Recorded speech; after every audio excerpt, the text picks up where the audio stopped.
Welcome to it. We are back with the current review, episode number 23. We have been here for a while now, 23 episodes. That means it's what, like almost 4 months? Just over 4 months. Yeah, we've been at it quite a while. Consistent. Although last week I wasn't here, I was I was watching the show. I saw that my brother did a very good job. Tebogo Kotsi from the Unsaid Podcast. My name is Thamsanqa Tu, sometimes known as TT, Chairman. I am being joined today by the Provincial Secretary of the Economic Freedom Fighters, Bosanku Msimanga, otherwise known as Bosanku. Is that a general name you are referred to when PS Bosanku? People will give you names, so I've accepted. It's Musa Wangu, and then people decided to say Bosanku, and then I can't at every time try to correct. If they are comfortable with Sangu, it's fine. Life goes on. You say the original name is what? Musawangu. Or the original name Musawangu? Akerka Soto Bare Nku Musa. Well, Kamo killing humble getting humble Jologai on a Yabonaginale Musa Jologai. A humble fighter. Yeah. No, that's reassuring to know. You guys are working this coming weekend, and it must be like a big one for you in particular, because the work to be of national importance in the EFF is coming to your province. The EFF is coming to your province, the Free State. What are you guys doing this weekend? Now we're busy preparing for manifesto rally, which is going to be held in Harry Gwala Multipurpose, to be addressed by the Commander-in-Chief, the incoming President of South Africa. So we'll be here in Free State on the 17th, at 12 o'clock. What is the significance of having this thing happening in Metsimaholo? Is it perhaps because that municipality is one of the very few in the country that you ever had the opportunity to govern or to help govern? Partly is because of those reasons you are mentioning, but more than anything, people of Metsimaholo have been receiving EFF well. Even at those days when we had doubting Thomases, people of Metsimaholo never doubted EFF. You'd remember the first rally of the EFF was in Sebokeng. Second rally the same day was in Sasolburg. So EFF and Metsimaholo, in fact, EFF, when it comes to Metsimaholo has always occupied a very special place within the ranks and files of the EFF. Because when it was tough, these are people who opened their stadium to say, we are ready to welcome, to receive you, Commander-in-Chief. We want to hear the message of economic freedom in our lifetime. We want to hear, what are you saying? And then they responded to the clarion call. That's why Metsimaholo, in terms of numbers, is one of those municipalities where we got a huge number of votes. And because now we're dealing with elections, and in your manifesto launched in Durban past few weeks, the EFF put land, jobs, the energy crisis at the forefront of the manifesto. Could you detail how the EFF plans to address these issues and the practicality of the ambitious goals that you guys have? Thanks a lot. Let me just start with jobs. I want to make a practical, simple example. Right now, we are consuming about billion chickens as a country, and 30 million of those chickens are produced in South Africa yearly. 970 million chickens comes from Brazil, America, Israel, and other countries are the ones who are supplying us with chicken. And when you consume 970 million chickens from outside, it means we are creating employment outside South Africa. So that market needs to be protected so that our people can benefit out of that market. So it's practical, it's possible, it can be done. I think I'm making sense. You are, but how are you going to shift that balance in it? Let's talk about the chicken you're talking about. Already about only 30% comes from South Africa. How are you going to tilt the scale such that you have more chicken coming from South Africa than it does from outside? No, look, our factories, our factories, our industries needs to be protected. We need to protect that industry through tariffs, so that we increase tariffs from chickens that are coming from outside, so that they become more expensive. And by so to found in South Africa, which are produced in South Africa, so we'll be able to consume them because they will be much lesser. That's how you protect your industries. That's what we must do as far as that is concerned, because everyone eats chicken. In almost every house, it's chicken. So we eat chicken on daily. We need to protect that market so that we are able to create jobs in South Africa. And it's possible, it's not expensive. Here in Free State, when you go to Kwakwa, Ntatemupedi left many factories there that just need to be resuscitated. Botshabelo the same. So it's possible, my brother. The other thing that we must look into in the main, what are the things that we are using on daily basis? One of those things is VAS labs. I just want to make practical example because you said one must be practical. Yes. VAS labs. Every household has VAS lab. Everyone has VAS lab. Even those whom you are saying these ones are poor. But if there's anything that person can claim ownership to, it's a VAS lab. So it shows how huge a VAS lab market is. So if you produce VAS labs, you'll be able to really sell them here in the province and in other provinces. And there are other things, Shem, that we can produce. For instance, I don't understand why are we continuing to import toothpicks from China. Go and check toothpicks that you are buying from these retailers are made in China. So it's possible to produce toothpicks. It's not something that exercise that cannot be done. We have trees. We can produce toothpicks in abundance and sell them to the market. We can see that there's a market for toothpicks. Bascoms, you name them. These things that we are using on daily basis, these are things that in the main that can create jobs for South Africans. But the other thing that we must look into is to nationalize mines so that we have control and ownership of mines. If we have control and ownership of mines, our diamond, our platinum, your gold, coal, those mineral resources, we must be able to beneficiate out of some of those minerals. Let me make an example with diamond.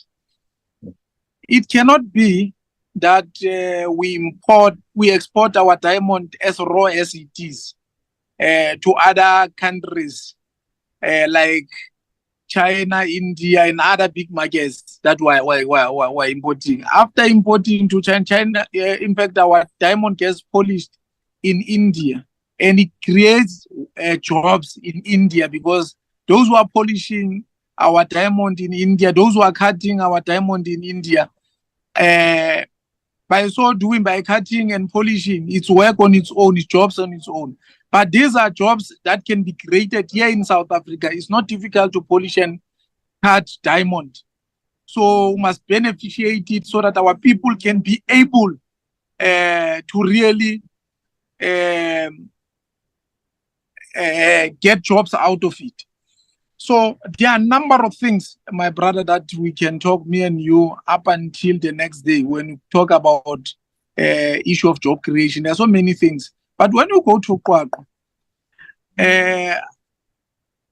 simple, they had a shoe company which was used to be called Reva, which was producing school shoes. So it shouldn't be difficult to protect that market and supply school shoes in Free State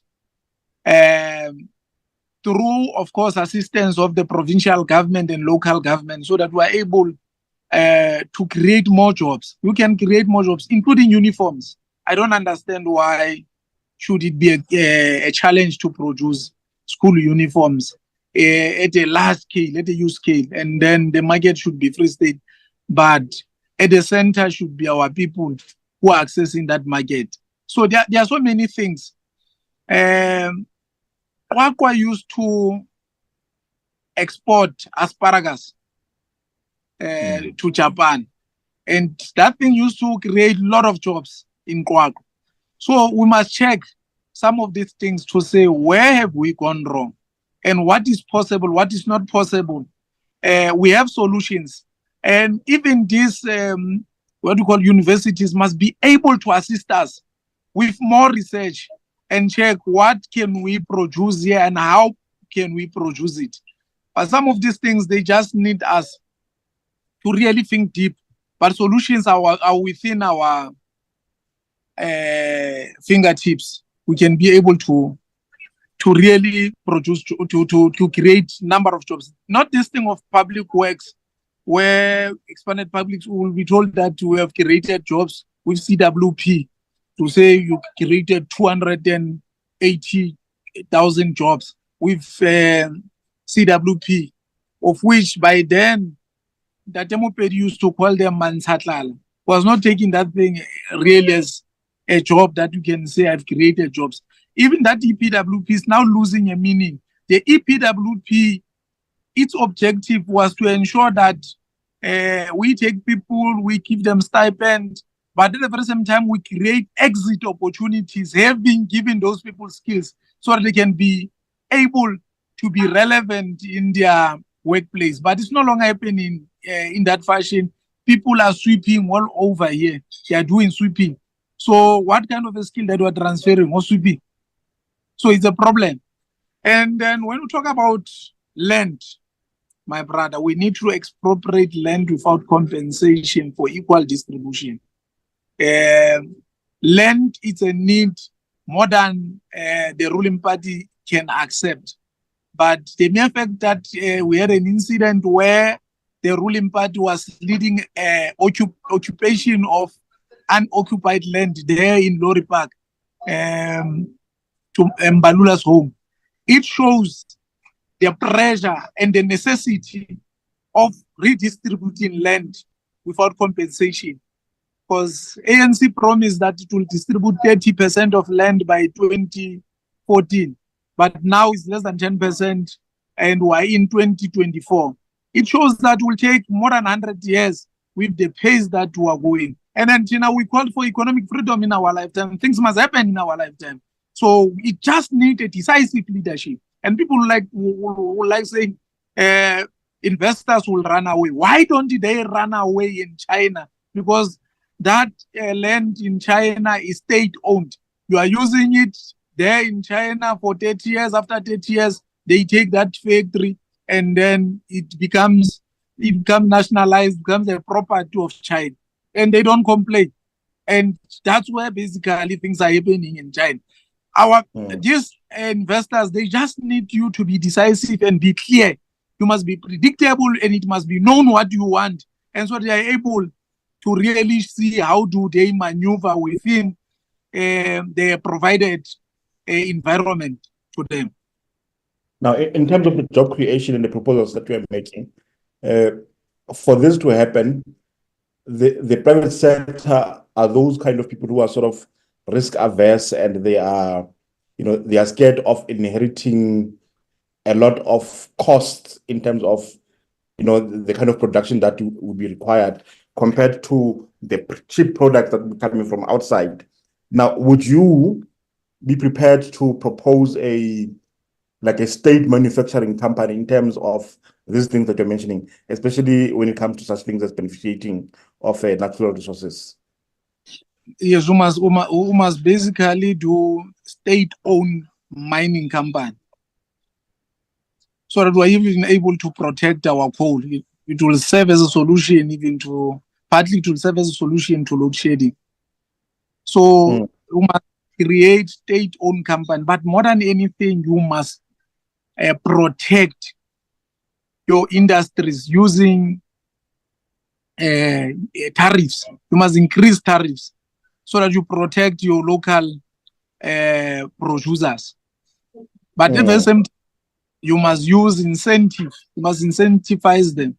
So to say, you will not pay water as long as you hire so many people within our area. We'll cut your rates and taxes by this much if you create so many jobs, and those jobs are labor intensive. That's how other countries are doing this thing. So our problem in South Africa is that these Kodesa don't were basically, the leadership was basically integrated into this thing, and they're unable, they're absorbed by the system. They're not changing the system has absorbed them. That's why it's so difficult to even change, even though they see their solutions within their tips. Let me just make last example as far as job creation is concerned. I mean, we have Denel, which is producing Roy Falk. I mean, that helicopter, this fighting helicopter, which is ranked number 7 in the world. Roy Falk in the world. And if we can produce such a powerful flying machine of that magnitude, it should be possible to produce cars here and supply both South Africa and Africa as a continent. I don't see any reason why, as Free State, we can't talk with Denel and produce cars. ISCO,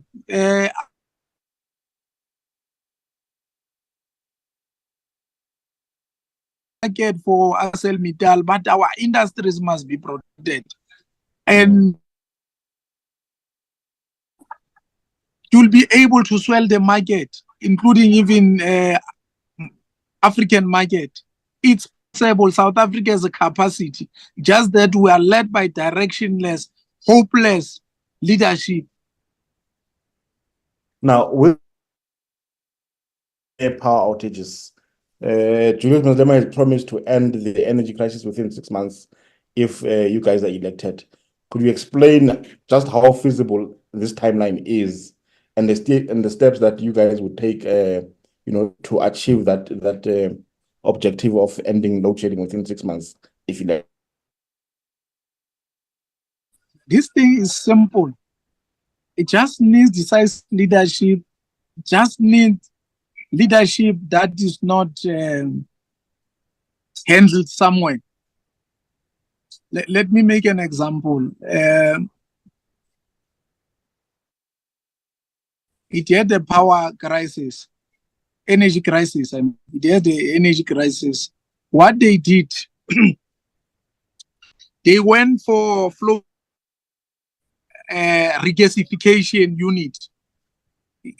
Are these big ships, but those ships are power station to just ship the power station from one country to the other. They shipped it to Germany and they plugged it to their grid.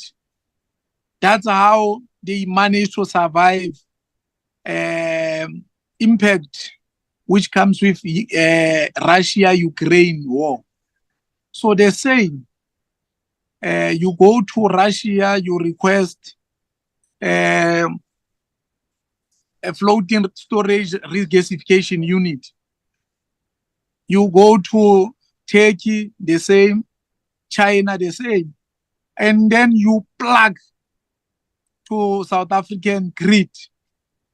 And then you go for your maintenance. You maintain all these plants in a process. It will help to reduce the load that has been carried by these plants in a process. But at the very same time, you'll have managed to reduce our crisis. But in a long run, you need to move from your nuclear energy.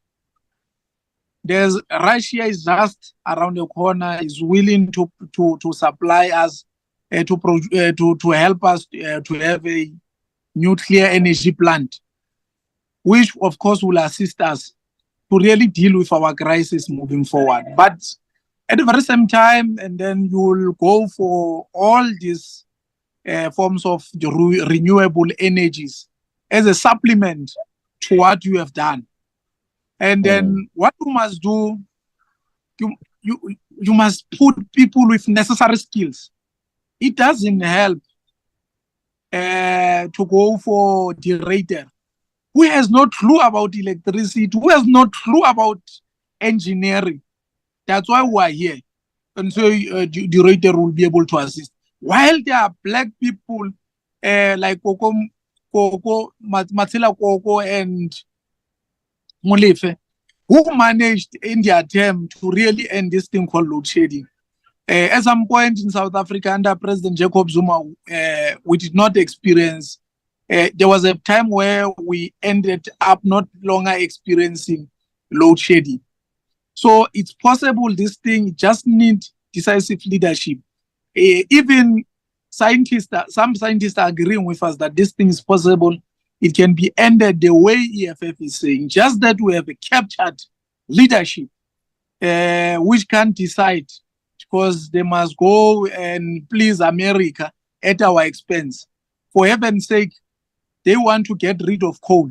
And we must use coal because we have coal in abundance.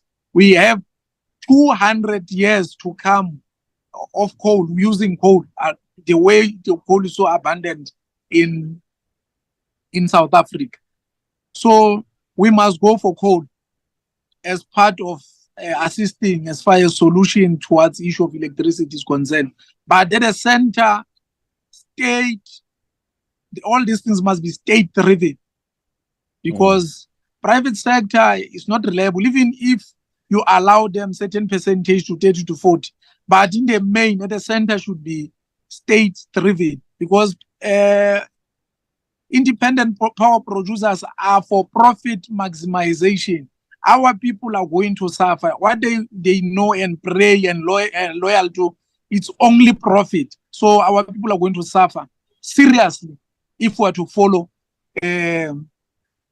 independent power producers alone. So we must intervene decisively, so in the best interest of our people, who happens to be the motive force of the so-called National Democratic Revolution. And talking about the IPPs, in your manifesto, you also state the plans to terminate contracts with these IPPs and also to eliminate the historical debt. What impact do you foresee this having on the energy sector? And our problem is current setup, the way things are happening under current setup. Not only IPPs, but also I want to deal with another issue as far as ending load shedding is concerned.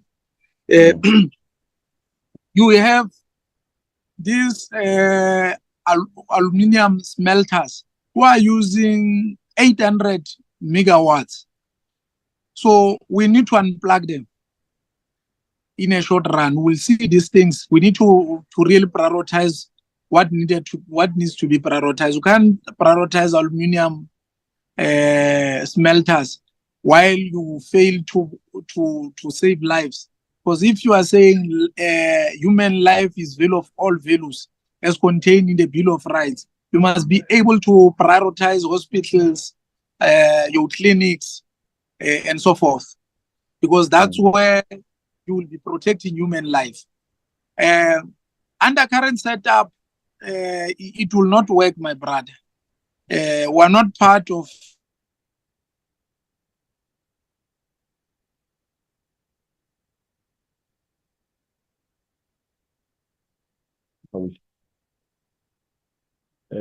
Sounds like we have lost the PS there. Was trying to make a point around the need to, in their view, they need to terminate contracts with IPPs and as well as like aluminium smelters in favor of, as it says, human life, prioritize such things as hospitals, clinics, I would assume even, police stations and so on.